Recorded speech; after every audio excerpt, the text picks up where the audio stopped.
അപ്പോൾ അടുത്ത പോഡ്കാസ്റ്റിലേക്ക് വെൽക്കം ചെയ്യാനാട്ടോ. അപ്പോൾ ഇന്നും നമ്മുടെ കൂടെ നൗഫൽ സാറാണുള്ളത്. അപ്പോൾ നമുക്ക് കുറച്ച് കാര്യങ്ങളൊക്കെ ഒന്ന് ചോദിച്ചറിയാം കേട്ടോ. ഓക്കെ, അപ്പോൾ ആദ്യമായിട്ട് ഞാനൊരു കാര്യം ചോദിക്കട്ടെ. 24 മണിക്കൂറും അവൈലബിൾ ആയിട്ടുള്ള ഒരു പേഴ്സണൽ ട്രെയിനറിന് ഇംഗ്ലീഷ് സംസാരിച്ച് പഠിപ്പിക്കാൻ പറ്റുമോ? അതൊരു ഇമ്പോർട്ടൻറ്റ് ക്വസ്റ്റ്യൻ ആണ്. ഓക്കെ, പല രീതിയിൽ അത് ആൻസർ ചെയ്യേണ്ടി വരും. പക്ഷേ എനിക്ക് എൻ്റെ പേഴ്സണൽ ഒപ്പീനിയൻ ഇല്ല. അതായത് ഞാൻ ഒരുപാട് സ്റ്റുഡൻസിനെ നേരിട്ട് പഠിപ്പിച്ചിട്ടുണ്ട്, ഇൻഡിവിജ്വലി പഠിപ്പിച്ചിട്ടുണ്ട്, ഗ്രൂപ്പായി പഠിപ്പിച്ചിട്ടുണ്ട്. പക്ഷേ എനിക്ക് ഫീൽ ചെയ്തിട്ടില്ല അതൊരു നല്ലൊരു മെത്തഡാണ്. റീസൺ കുറേ ഉണ്ട്. എല്ലാ റീസൺസ് എനിക്ക് ഒരുമിച്ച് പറയാൻ പറ്റില്ല. പക്ഷേ ഞാൻ റീസൺ പറയാം. ഒന്ന്, ലൈക്ക് ഒരു പേഴ്സണൽ ട്രെയിനർ എന്ന് പറയുമ്പോൾ 2 രീതിയിൽ അവൈലബിൾ ആയിരിക്കുമല്ലോ. ഒന്ന് ലൈവായിട്ട് സംസാരിച്ച് പഠിക്കാൻ അവൈലബിൾ ആയിരിക്കും, 2 വാട്സാപ്പിലൂടെ അവൈലബിൾ ആയിരിക്കും. സോ മോസ്റ്റ്ലി നമ്മൾ ഇൻഡിവിജ്വൽ ഒരാളോട് സംസാരിക്കുമ്പോൾ ഉണ്ടല്ല, അതൊരു ആർട്ടിഫിഷ്യാലിറ്റി ഉണ്ട് കുറേയൊക്കെ. ഓക്കെ, അതായത് റിയൽ കമ്മ്യൂണിക്കേഷൻ ശരിക്കും സംഭവിക്കുന്നില്ല. ഓക്കെ, കുറേയൊക്കെ കേട്ടോ. നമ്മൾ ഏതെങ്കിലും ഒരു പർട്ടിക്കുലർ ടോപ്പിക് എടുക്കുന്നു, എന്നിട്ട് ആ പർട്ടിക്കുലർ പ്രാക്ടീസ് ചെയ്യുന്നു. അബ്സല്യൂട്ട്ലി ഒരു ബ്ലണ്ടറായ കോൺസെപ്റ്റാണ്. സംസാരം തന്നെ അങ്ങനെയല്ല വർക്ക് ചെയ്യുന്നത്. ഒരു ടോപ്പിക്ക് വെച്ചിട്ട് അത് ഞാൻ നിങ്ങൾ സംസാരിക്കുക, അതിൽ തെറ്റി തിരുത്തി തരാം, അതല്ല കമ്മ്യൂണിക്കേഷനിൽ യഥാർത്ഥത്തിൽ നടക്കുന്നത്. സംസാരത്തിൻ്റെ ഒരു ആസ്പെക്റ്റ് ഒന്ന് ഒരു കുട്ടിയിലൂടെ മനസ്സിലാക്കി വെക്കാം. ചെറിയ കുട്ടി ജനിച്ച് കഴിയുമ്പോൾ ആദ്യത്തെ 6 മാസത്തിൽ അവൻ ശരിക്കും നമ്മുടെ ലിസണിങ് നല്ലോണം അബ്സോർബ് ചെയ്യുന്നുണ്ട്. ഓക്കെ, ഈ അബ്സോർബ് ചെയ്ത ഭാഷ പിന്നെ മിമിക് ചെയ്യാൻ ശ്രമിക്കുകയാണ്. ബ, ബി, ഉ, ആ, മ എന്നൊക്കെ പറഞ്ഞിട്ട് ഇങ്ങനെ മിമിക് ചെയ്യാൻ ശ്രമിക്കുക. അതിൻ്റെ ഒരു എഫോർട്ടാണ് പിന്നെ വേർഡുകളായിട്ട് മാറി കമ്മ്യൂണിക്കേഷൻ എത്തുന്നത്. അപ്പോൾ ഒരു സയൻറ്റിഫിക്കലി നമ്മൾ പഠിക്കുകയാണെങ്കിൽ ഇതൊരു എക്സ്പീരിയൻസിൻ്റെ പുറത്ത് പറയാൻ തന്നെ. ഞാനൊരു സയൻസ് പഠിച്ചിട്ടുള്ള ഇംഗ്ലീഷ് ലാംഗ്വേജിൻ്റെ അക്വസിഷനെ പറ്റി പഠിച്ചിട്ടുള്ള ആളൊന്നുമല്ല. ഞാനെൻ്റെ എക്സ്പീരിയൻസ് ആണ് പഠിപ്പിച്ചിട്ടുള്ളത്. എനിക്ക് ഫീൽ ചെയ്തിട്ടുള്ളത് കമ്മ്യൂണിക്കേറ്റ് ചെയ്യാൻ ഏറ്റവും ഇമ്പോർട്ടൻറ്റ് ലിസണിങ് സ്കില്ലാണ്. കേരളത്തിലെ ലിസണിങ് സ്കിൽ കുറവാണ് കമ്പാരിറ്റീവ്ലി. നമ്മൾ ഇംഗ്ലീഷ് പഠിപ്പിക്കാൻ ശ്രമിക്കുന്ന ആളുകളുടെ അടുത്ത് നമ്മൾ ചോദിച്ചു കഴിഞ്ഞാൽ മോസ്റ്റ് ലൈക്ലി ആരും ഇംഗ്ലീഷ് റിലേറ്റഡ് ആയിട്ടുള്ള കോണ്ടൻറ്റുകൾ കാണുന്നില്ല. ഓക്കെ, മേ ബി ഗ്രാമർ ക്ലാസ്സുകൾ കാണുന്നുണ്ടാവും, ഗ്രാമറിൽ നല്ല മാറ്റമുണ്ട്. ഓക്കെ, പക്ഷേ സ്പീക്കിങ്ങിനെ ഹെൽപ്പ് ചെയ്യുന്ന കോണ്ടന്റുകൾ പല ആളുകളും കാണുന്നില്ല. വീഡിയോസ് കാണുന്നുണ്ട്, അതെ, സംസാരിക്കാൻ പറ്റുന്നില്ല എന്നുള്ള വലിയ പ്രശ്നമാണ്. അപ്പോൾ അതിൻ്റെ മേജർ ഇഷ്യൂ കോണ്ടന്റ് കാണുന്നില്ല. അപ്പോൾ നമ്മൾ ബാംഗ്ലൂരൊക്കെ ചെന്നാൽ അവിടുത്തെ ടാക്സി ഡ്രൈവേഴ്സൊക്കെ കുറച്ചുകൂടി സ്പീക്ക് ചെയ്യുന്നത് നിങ്ങൾക്ക് കാണാൻ പറ്റും. പക്ഷെ നമ്മുടെ നാട്ടിൽ നമുക്കത് കാണാൻ പറ്റില്ല. റീസൺ, അവിടെ കുറച്ചുകൂടി ഒരു മൾട്ടി ഡൈവേഴ്സിറ്റി ആളുകൾ താമസിക്കുന്ന സ്ഥലമായതുകൊണ്ട് ഒരുപാട് ആളുകൾ പുറത്തുനിന്നൊക്കെ മൈഗ്രേറ്റ് ചെയ്ത് വരുന്നുണ്ട്. കമ്മ്യൂണിക്കേഷനുള്ള പോസിബിലിറ്റീസ് ഉണ്ട്. പക്ഷെ നമ്മുടെ നാട്ടിൽ അത് ലിമിറ്റഡ് ആയതുകൊണ്ട് ഇംഗ്ലീഷ് കേൾക്കുന്നത് കമ്പാരിറ്റീവ്ലി കുറവാണ്. ഓക്കെ, ഇപ്പോൾ ഒരു ഹോം മേക്കറിൻ്റെ ലൈഫിൽ നമ്മൾ ആലോചിക്കും, നമ്മൾ സ്കൂൾ ലൈഫിൽ പഠിക്കുന്നത് +2 വരെ കംപ്ലീറ്റ് ചെയ്യുന്നത്. ഇവിടുത്തെ CBSE സ്കൂൾസോ ICSE സ്കൂൾസോ സ്റ്റേറ്റ് സിലബസ് എടുത്തോ, ഇതിലെല്ലാം ഒരു 20% സ്കൂളിലെ ഇംഗ്ലീഷ് ലാംഗ്വേജിന് ഇമ്പോർട്ടൻസ് ഉള്ളൂ. ബാക്കി ഒരു 80% സ്കൂൾസിലും ഇതൊരു ഇമ്പോർട്ടൻറ്റ് ഫാക്ടർ അല്ല. അതൊരു പ്രശ്നമല്ലേ. രണ്ടാമത്തെ പ്രശ്നം, ഈ സംസാരിച്ച് പഠിക്കുന്ന ആളുകളില്ലേ, ഇവരാരാണ് യഥാർത്ഥത്തിൽ? ഓക്കെ, അപ്പോൾ നമുക്ക് കുറേ ആളുകൾ കേരളത്തിൽ ഇംഗ്ലീഷ് പഠിക്കുന്നില്ലേ, അപ്പോൾ ഇത്രയും ട്രെയിനേഴ്സ് അവൈലബിൾ ആണ്. ഇവരാരാണ് ആക്ച്വലി? പോസ്റ്റ് ഗ്രാജുവേഷൻ കഴിഞ്ഞിട്ട് ഇംഗ്ലീഷ് സംസാരിക്കാൻ അറിയാവുന്ന കുറേ പേരാണ്. ഇവർക്ക് ഇംഗ്ലീഷിൻ്റെ ടെക്നിക്സ് അറിയും. ഒരു ടീച്ചർ ഒരു സാധനം പഠിപ്പിച്ചു കൊടുക്കുന്നതിൻ്റെ വ്യത്യാസം എന്ന് പറഞ്ഞാൽ ടീച്ചറിന് ഒരുപാട് ഐഡിയാസ് ഉണ്ടാവും. അപ്പോൾ നമ്മൾ കാണുന്ന കുറേ യൂട്യൂബ് വ്ളോഗേഴ്സിനെ എടുക്കുക, അല്ലെങ്കിൽ യൂട്യൂബിൽ ഇംഗ്ലീഷ് പഠിപ്പിക്കുന്ന ടീച്ചേഴ്സിനെ എടുക്കുക, അവരതിൻ്റെ എക്സ്പേർട്സാണ്. ഓക്കെ, അല്ലെങ്കിൽ ഇപ്പോൾ സനമിസിൻ്റെ വീഡിയോ മാത്രമല്ല, യൂട്യൂബിൽ ഇംഗ്ലീഷ് പഠിപ്പിക്കുന്ന ഒരുപാട് ടീച്ചേഴ്സില്ലേ. അപ്പോൾ അവർക്കൊക്കെ ഇത് ഇംഗ്ലീഷ് പഠിക്കുന്നുണ്ട്, ഇതിന് ഒരു മെത്തേഡ് ക്രിയേറ്റ് ചെയ്യുന്നുണ്ട്, അവർക്കൊരു സ്ട്രാറ്റജി ഉണ്ട് പഠിപ്പിക്കാൻ. പക്ഷേ ഈ ട്രെയിനേഴ്സ് എന്ന് പറഞ്ഞു വരുന്ന ആളുകൾക്ക് അതുണ്ടോ? ഇല്ല, അതുണ്ടാവില്ല. സോ അതിനൊരു ലിമിറ്റേഷൻ ഇല്ലേ? ഉണ്ട്. അപ്പോൾ ഇവരൊക്കെ ഒരു പെർസ്പെക്റ്റീവിൽ പറഞ്ഞാൽ ഈ പോസ്റ്റ് ഗ്രാജുവേഷൻ കഴിഞ്ഞിട്ട് കംപ്ലീറ്റ് ചെയ്ത് ഇംഗ്ലീഷ് പഠിച്ചു തന്നെ ആളുകൾക്ക് കുറച്ച് ടെൻസസിൻ്റെ സ്ട്രക്ചറുകളും കുറച്ച് ഫോർമാറ്റ്സും അറിയാം. അതെ, ആദ്യത്തെ ക്ലാസ്സിൽ വരും വാട്ട് ഈസ് നൗൺ പഠിപ്പിക്കുന്നു. അത്രയും നോളജ് ഉണ്ട്. ഇപ്പൊ എന്റെ യൂട്യൂബിലെ വീഡിയോസ് ആദ്യം മുതൽ കണ്ടു പഠിക്കുന്ന ഒരാൾക്ക് ഗ്രാമറെ പറ്റിയിട്ട് ലാംഗ്വേജിനെ പറ്റി അത്ര ഇതുണ്ട്, നോളജ് ഉണ്ട്. അപ്പോ എന്ന് പറയുമ്പോൾ അവർക്ക് സംസാരിക്കാനാണ് ബുദ്ധിമുട്ടുള്ളത്. നമ്മുടെ വേറൊരു പ്രശ്നം ഈ വേഗത ഇല്ലാത്തത് സംസാരിക്കും. ഇതിൻ്റെ മെയിൻ പ്രശ്നം എന്താ? നമ്മുടെ താടിയലുകളാണ് സംസാരിക്കാൻ ഉപയോഗിക്കുന്നത്. ഓരോ ഭാഷ സംസാരിക്കുന്നതിനും താടിയലിൻ്റെ മൂവ്മെൻറ്റുകൾക്ക് മാറ്റല്ലേ? ഉണ്ട്, മാറ്റമുണ്ട്. നമുക്ക് പലപ്പോഴും അറിയാം, നമ്മൾ ഇംഗ്ലീഷ് ഒരുപാട് സംസാരിച്ചു വന്ന ഒരാളുകൾക്ക് if I had been there, okay, I would have met him. ഇപ്പോൾ ഐ ഹാഡ് ബീൻ ദെയർ എന്ന് പറയുന്ന യൂസേജ് അല്ലേ, അത് വരുമ്പോൾ automatically I would have met him എന്നുള്ളത് ഓട്ടോമാറ്റിക് വരികയാണ്. അത് വരുന്നത് എങ്ങനെയാണ്? ഇംഗ്ലീഷ് ഇങ്ങനെ ലിസൺ ചെയ്തിട്ടുള്ള പ്രാക്ടീസ് കൊണ്ടാണ് അത് ഓട്ടോമാറ്റിക്കലി പറഞ്ഞത്. അല്ലാതെ if I had been there എന്ന് ആലോചിക്കുമ്പോൾ ഞാനിവിടെ വുഡ് ഹാവ് ബീൻ 3 എന്ന് പറഞ്ഞിട്ട് ഇങ്ങനെ ആലോചിച്ചെടുക്കാനോ ചിന്തിക്കാനോ പറ്റില്ല. പിന്നെ എല്ലാവരും പറയുന്നൊരു കാര്യമുണ്ട്, ഇംഗ്ലീഷിൽ ചിന്തിക്കണം എന്ന്.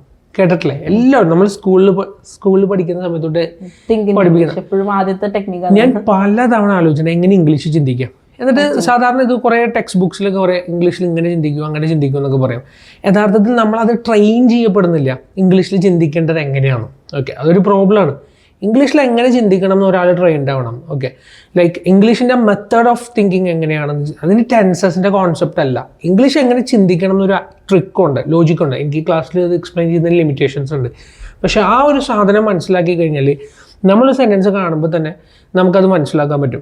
പക്ഷേ ഈ ഇംഗ്ലീഷിൽ ചിന്തിച്ചിട്ട് സംസാരിക്കും എന്ന് പറഞ്ഞ് ഒന്നും അറിയില്ലാത്ത ഒരാളോട് പറയുന്നത് അബ്സല്യൂട്ട്ലി ചിന്തിക്കും. ഇപ്പൊ കന്നഡയിൽ ചിന്തിക്കാൻ പറഞ്ഞാൽ എനിക്ക് പറ്റില്ല. കുറച്ചൊക്കെ ബേസിക് ഗ്രാമർ കാര്യങ്ങളെല്ലാം അറിഞ്ഞിരിക്കും. Yes, of course. And third thing ഞാൻ പറയട്ടെ, എപ്പോഴും പറയുന്നതാണ്, നമ്മളോട് പറയാറുണ്ട് യൂട്യൂബിൽ നിങ്ങൾ ഇംഗ്ലീഷിൽ ക്ലാസ് എടുക്കും, മലയാളത്തിൽ എടുത്താൽ എങ്ങനെയാണ് പഠിക്കുക.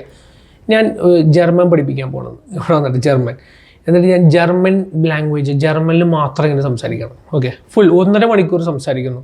ആർക്കെങ്കിലും എന്തെങ്കിലും മനസ്സിലാവും? ഇതൊന്നും അറിയില്ലാത്ത ഒരാളെ പറ്റിയിട്ട് നമ്മളിത് അനലൈസ് ചെയ്യുമ്പോൾ അബ്സല്യൂട്ട്ലി ലോജിക്കില്ലാത്ത കോൺസെപ്റ്റ്സ് ആണ്. ഏറ്റവും കൂടുതൽ കമന്റ് അതായിരുന്നു, ഇംഗ്ലീഷിൽ ഇംഗ്ലീഷിൽ പഠിപ്പിക്കുന്നത്. അതെ, ഇംഗ്ലീഷ് ഒന്നും അറിയില്ലാത്തവരുടെ മുന്നിൽ നമ്മൾ എന്തിനാണ് ഇംഗ്ലീഷിൽ പഠിപ്പിക്കുന്നത്, എങ്ങനെയാണ് ഇംഗ്ലീഷിൽ പഠിപ്പിക്കുന്നത്? എക്സാക്ട്ലി. പിന്നെ ഒരു കമ്മ്യൂണിറ്റിയുടെ കൂടെ നമ്മൾ നിൽക്കുമ്പോൾ, ഓക്കെ, ഫോർ എക്സാമ്പിൾ നമ്മളിപ്പോൾ ഒരു ബ്രിട്ടനിലോ US-ലോ UK-ലൊക്കെ ആണെങ്കിൽ നമ്മൾ US-ലോ അല്ലെങ്കിൽ ഏതെങ്കിലും വേറെ ഇംഗ്ലീഷ് ലാംഗ്വേജ് മെയിനായിട്ട് യൂസ് ചെയ്യുന്ന കൺട്രിയിൽ നിൽക്കുന്ന സമയത്ത് ഓഫ് കോഴ്സ് അവിടെ 10 പേര് നിൽക്കുമ്പോൾ നമ്മൾ ഫോഴ്സ്ഡ് ആണ് കമ്മ്യൂണിക്കേറ്റ് ചെയ്യാൻ. അത് നമ്മുടെ ലൈവ്ലിഹുഡിനെ എഫക്റ്റ് ചെയ്യുന്ന സാധനമാകുമ്പോൾ നമ്മൾ എങ്ങനെ പഠിക്കും? പക്ഷെ സിറ്റുവേഷൻ അങ്ങനെയല്ല. കേരളത്തിൽ നമ്മൾ വളരെ ഫ്രീ ആണ്, നമുക്ക് മലയാളം വളരെ ഫ്രീ ആയി സംസാരിക്കാം. ഇംഗ്ലീഷ് സംസാരിക്കുന്ന സിറ്റുവേഷൻ ഇല്ല. ഇത് ഉണ്ടാവുന്ന എപ്പോഴാണ്? ഒന്ന് ബാങ്കിൽ പോകുമ്പോൾ അല്ലെങ്കിൽ ഒരു ഓഫീസിൽ ചെല്ലുമ്പോൾ അവരെന്തെങ്കിലും ചോദിക്കുമ്പോൾ പെട്ടെന്ന് ഒരു പെയിൻ അടിക്കുക. ആ സമയത്ത് മാത്രമല്ല ഇത് ഉണ്ടാവുന്നത്, താൽക്കാലികമാണ്. അത് പുറത്തിറങ്ങിയ തീരാണ്. ഓക്കെ, അത് മേജർ ഇഷ്യൂ അല്ലേ. പിന്നെ വേറൊരു പ്രധാനപ്പെട്ട ഇഷ്യൂ ആയിട്ട് കണ്ടിന്യൂറ്റിയാണ് എല്ലാത്തിനും കുഴപ്പം. എല്ലാവർക്കും ഇല്ലാത്തൊരു സാധനമല്ലേ കണ്ടിന്യൂറ്റി. കണ്ടിന്യൂറ്റി എന്ന് വെച്ചാൽ എന്താണ്? അതായത് ഒരു സാധനം തുടങ്ങി വെക്കാൻ പറ്റും 3 ദിവസം 4 ദിവസം, ഓക്കെ, പക്ഷെ അത് കണ്ടിന്യൂസ് ആയിട്ട് ഡെയിലി ചെയ്യാന്ന് പറയുന്നത് ഈസി ടാസ്ക് അല്ല. ഓക്കെ, എൻ്റെ ഒരു പേഴ്സണൽ ഒപ്പീനിയനിൽ ഒരു പേഴ്സണൽ ട്രെയിനറോട് സംസാരിച്ച് പഠിക്കാതെ തന്നെ നമുക്ക് ഇംഗ്ലീഷ് ഡെവലപ്പ് ചെയ്യാൻ പറ്റും. ഓക്കെ, ഇപ്പം നിങ്ങൾ ഇംഗ്ലീഷ് സംസാരിക്കുന്ന നാട്ടിലുള്ള നന്നായി കമ്മ്യൂണിക്കേറ്റ് ചെയ്യുന്ന ആരും ഒരു പേഴ്സണൽ ട്രെയിനറോട് സംസാരിച്ചല്ല ഡെവലപ്പ് ചെയ്തത്. ഓക്കെ, ഒരാളും അല്ല. നിങ്ങൾ പേഴ്സണൽ ട്രെയിനറോട് സംസാരിച്ചിട്ടുണ്ടോ? ഞാൻ സംസാരിച്ചിട്ടുണ്ടോ? ഇല്ല. ഓക്കെ, പേഴ്സണൽ ട്രെയിനറോട് സംസാരിച്ചിട്ടില്ല. ഈ വേറൊരു പ്രോബ്ലം നമ്മളുള്ളത്, എല്ലാവരോടും പറയുന്നത് ഇംഗ്ലീഷ് സിനിമകൾ കാണൂ കമ്മ്യൂണിക്കേറ്റ് ചെയ്യാം. ഈ ഇംഗ്ലീഷ് സിനിമ കാണാൻ ഇഷ്ടമില്ലാത്ത ഒരാൾ എങ്ങനെ ഇത് കാണും? ഓക്കെ, ന്യൂസ് പേപ്പർ വായിക്കൂ, ഓക്കെ എന്ന് പറയുന്നുണ്ട്. ഓക്കെ, അപ്പോൾ റഷ്യ യുക്രൈനെ ഇൻവേഡ് ചെയ്യുന്നു അല്ലെങ്കിൽ റഷ്യ യുക്രൈനെ അറ്റാക്ക് ചെയ്യുന്ന ഒരു വാർത്ത നമ്മൾ ന്യൂസ് പേപ്പറിൻ്റെ ഫസ്റ്റ് പേജിൽ കാണുകയാണ്. ഈ വാർത്ത എന്താ പോലും എനിക്ക് അറിയില്ലാത്ത ഒരാൾ ഈ ന്യൂസ് പേപ്പർ വായിച്ച് നമുക്ക് ഇഷ്ടപ്പെടും? ഇല്ല.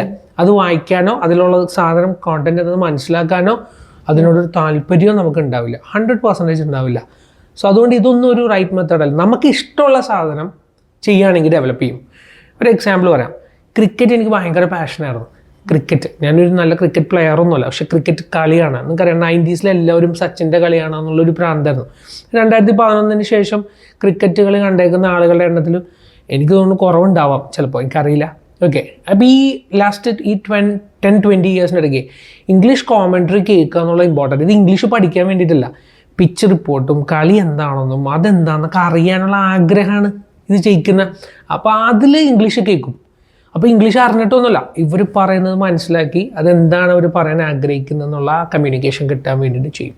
സോ അത് ഹെൽപ്പ് ചെയ്യും. അപ്പോൾ നമുക്ക് ഇഷ്ടപ്പെട്ടൊരു സാധനം നമ്മൾ ചെയ്യണമെങ്കിൽ കമ്മ്യൂണിക്കേഷൻ ഡെവലപ്പ് ചെയ്യും.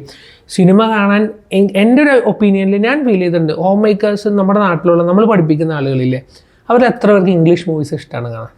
ജെന്യുവൻലി ചോദിക്കാം, വളരെ കുറച്ച് പേര്. സീരീസ് കാണുന്നുണ്ട്, അത് ഈ പുതിയ യങ്സ്റ്റേഴ്സാണ്, ഈ 2000 ശേഷം വന്നിട്ടുള്ള ആളുകൾ. അതിന് മുമ്പുള്ള ആളുകൾ ഇംഗ്ലീഷ് ലാംഗ്വേജ് ഒന്നും അറിയില്ലാത്തവരുടെ സീരീസൊക്കെ കാണാൻ പറഞ്ഞാൽ മലയാളം സബ് ടൈറ്റിൽസ് ഉപയോഗിച്ച് കാണും. ഓക്കെ, അത് ഡെവലപ്പ് ചെയ്യില്ല. നെക്സ്റ്റ് വൺ മോർ തിങ് ഞാൻ പറയാം. ഓക്കെ, ഒരു പ്രശ്നം കൂടി പറയാം, എന്നിട്ട് I will come to next question. നമ്മൾ കമ്മ്യൂണിക്കേറ്റ് ചെയ്യുന്ന സമയത്ത് നമുക്കുണ്ടാകുന്ന വേറൊരു പ്രശ്നമാണ്, നമ്മൾ പറയുന്നതാണ് സിനിമ കണ്ടുപിടിക്കുന്നത്, സബ് ടൈറ്റിൽ കണ്ടുപിടിക്കൂ. സബ് ടൈറ്റിൽ കാണുമ്പോൾ നമ്മൾ അവിടെ സബ് ടൈറ്റിൽ വായിക്കുകയാണ്. അവിടെ നമ്മുടെ എന്താണ് റീഡിങ് ഹാബിറ്റ് ഡെവലപ്പ് ആവുന്നുണ്ട്. മിണ്ടാതിരുന്ന് നമ്മൾ സബ് ടൈറ്റിൽ കേട്ടാൽ നമ്മുടെ റീഡിങ് ഹാബിറ്റാണ് ഡെവലപ്പ് ആവുന്നത്. ഓക്കെ, നമ്മുടെ വായിക്കുകയാണ് യഥാർത്ഥത്തിൽ. നമ്മുടെ മൗത്ത് അനങ്ങുന്നുണ്ടോ? വായ തുറങ്ങുന്നുണ്ടോ? താടിയലുകൾ അനങ്ങുന്നുണ്ടോ? ഒരു സംസാരം അവിടെയും പോസിബിൾ അല്ല. ഓക്കെ, സെൻറ്റൻസുകൾ മനസ്സിലാവുന്നുണ്ടാവും, പുതിയ കാര്യങ്ങൾ വൊക്കാബുലറി ബിൽഡ് ആവുന്നുണ്ടാവും, പക്ഷെ കമ്മ്യൂണിക്കേഷൻ അവിടെയും സംഭവിക്കുന്നില്ല. പക്ഷെ അതിനൊരു ഈസി ട്രിക്ക് ഉണ്ട്.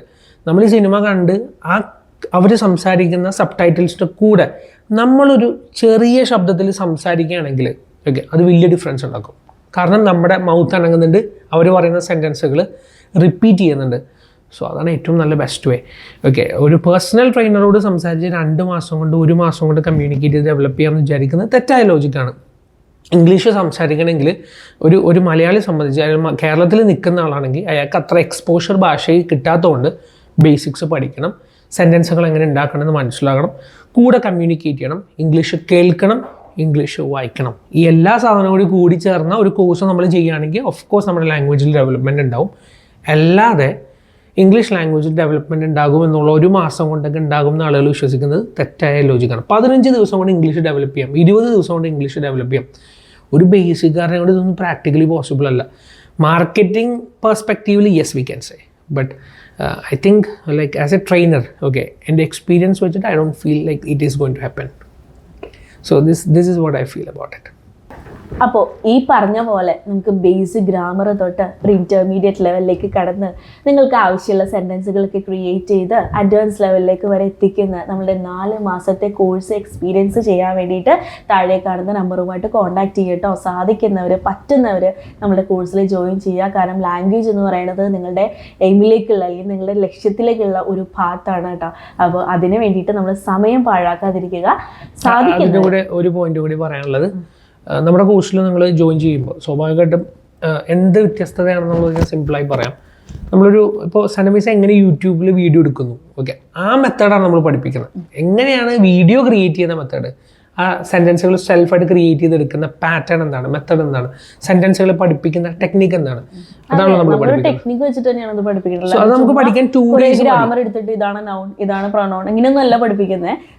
ഞാൻ പഠിപ്പിക്കുന്ന ഒരു രീതിയുണ്ട്, ഞാൻ ഉണ്ടാക്കിയെടുത്തൊരു ടെക്നിക്ക് ഉണ്ട്. ഓക്കെ, ട്രാൻസ്ലേഷൻ എന്ന് പറയുന്ന ഒരു ടെക്നിക്കിലൂടെ സ്ട്രക്ചറൽ മെത്തേഡ് വഴി നമ്മൾ പഠിപ്പിക്കുന്ന ഒരു ടെക്നിക്ക് ഉണ്ട്. ഈ ടെക്നിക്ക് പഠിക്കാൻ നമുക്ക് 2 ദിവസം മതി.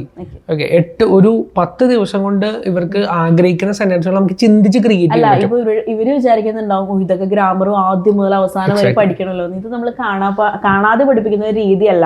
നമ്മളിങ്ങനെ എന്താണ് സ്റ്റെപ്പ് ബൈ സ്റ്റെപ്പ് ഒരു ടെക്നിക്ക് വെച്ചിട്ടാണ് നിങ്ങളെ പഠിപ്പിക്കുന്നത്. അത് നമ്മൾ സ്വന്തമായിട്ട് ക്രിയേറ്റ് ചെയ്തൊരു ടെക്നിക്ക് ആയതുകൊണ്ട് 100% ഗ്യാരണ്ടിയോടുകൂടി എനിക്ക് പറയാൻ പറ്റും അത് നിങ്ങൾക്ക് പഠിക്കാൻ പറ്റുമെന്ന്. കാരണം ഞാനത് സ്റ്റാർട്ട് ചെയ്ത് തന്നെ ഇംഗ്ലീഷ് ഒന്നും അറിയില്ലാത്തവർക്ക് മനസ്സിലാവാൻ വേണ്ടിയിട്ടാണ്. അല്ലാതെ ഇംഗ്ലീഷ് അത്യാവശ്യമൊക്കെ അറിയുന്നവരെ വലിയ രീതിയിൽ എത്തിക്കുക എന്നുള്ളതല്ല, ഇംഗ്ലീഷ് ഒന്നും അറിയില്ലാത്തവർക്ക് എന്തെങ്കിലുമൊക്കെ ആയിത്തീരുക എന്നുള്ളതായിരുന്നു എൻ്റെ ഉദ്ദേശം.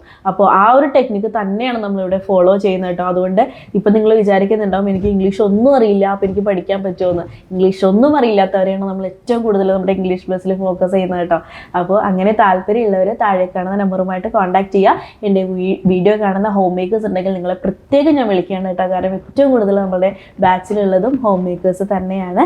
അപ്പോൾ പെട്ടെന്ന് തന്നെ താഴെ കാണുന്ന നമ്പറുമായിട്ട് സാധിക്കുന്നവർ ജോയിൻ ചെയ്യുക. Okay, so thank you. English Bus. Learning Simplified.